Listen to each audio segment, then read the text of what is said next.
what in your personality or your character would kind of push you into the role of a school social worker or school counselor? If you're new here, my name is Lauren. I'm a clinical social worker and supervisor in Texas. On the side, I run this YouTube channel, and I also really prioritize self-care on my free time, traveling with family, meditating, and that's really what has kept me going in the field of school social work. Okay, so if you find yourself kind of running towards the drama, or the drama is like sucks you in, then you would definitely have a check for the school social work side of things. You will, as a school social worker, listen in and be privy to information that is pretty stressful and can really burden you sometimes. So you have to have really good self-care practice. School counselors often have a buddy or a partner that they can lean on. My point in saying this is that with school social workers, sometimes you will be kind of all on your own. I have heard situations where there are people that are the only school social worker in the entire district serving every campus. Another big difference is school counselors, their role is typically known. People know what they do. So a school counselor never really has to explain why they're in the school or what they're doing. There's also not a huge stigma that school counselors run up against. School social workers have the stigma of the title social work. There's sometimes that, trust me, when I'm making phone calls or home visits, I don't want to, I want to hide my badge. I don't want to share the fact that I'm a social worker because it just puts the other person in some sort of mood sometimes, and I can't blame them. I think I would be a little taken aback if I had a home visit from a school social worker as well. So a lot of it is really empathizing and kind of starting where the client is and not taking things so personally. So yes, back to personality traits. A school social worker is curious.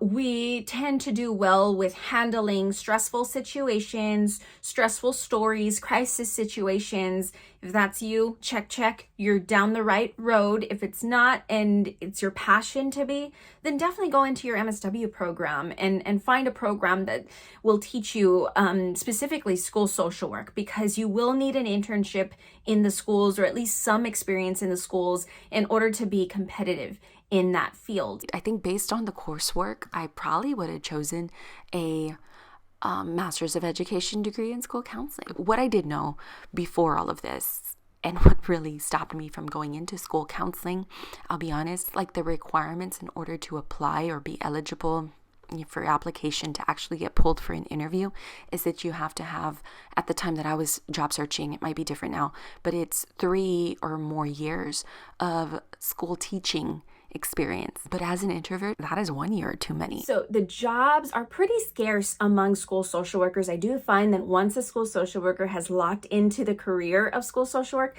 it's very rare that they leave, and that's because there's a lot of pros. If you want to check out some of those pros, what I really love about being a school social worker, I will link a video up above. So let's get into the role of a school social worker versus a school counselor. A school social worker is the link between the home and the school. That means we do home visits. We may not see very many counselors do this. That doesn't mean that they cannot, but a school social worker typically takes on this role. A lot of people get nervous around the idea of doing home visits. It's not exactly what you think. We're not doing any home studies or investigation or removal. School social workers do not do that piece, but we do complete home visits to create that link and strengthen that link between the home and the school. So this is typically working with parents or students that are less engaged in school. We are going to try to engage school dropouts or students that are at risk. At the secondary level, you see these roles split even more.